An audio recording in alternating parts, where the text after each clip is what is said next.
bi kesûkarên min re mir û deya min û lîstikên min. Her wiha min bawernameyên stayîşê kom dikirin.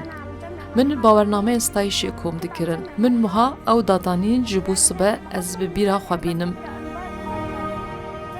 Bi bîra xwe bînim. Min li dibistanê çi dikir? Erê wiha lê aniha hemû nizanim.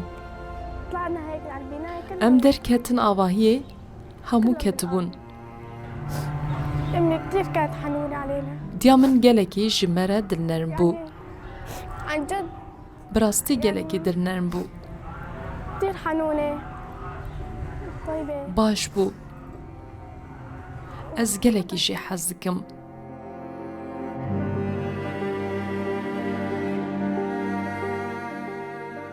زيارات كانوا طالعين Xweska hatibana derxistin. Xweska bi wan bigihana.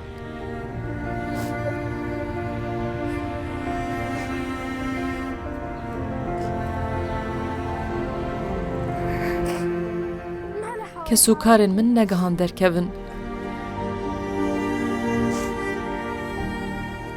Kesûkarên min li cem min baştirîn tişt bûn li cîhanê.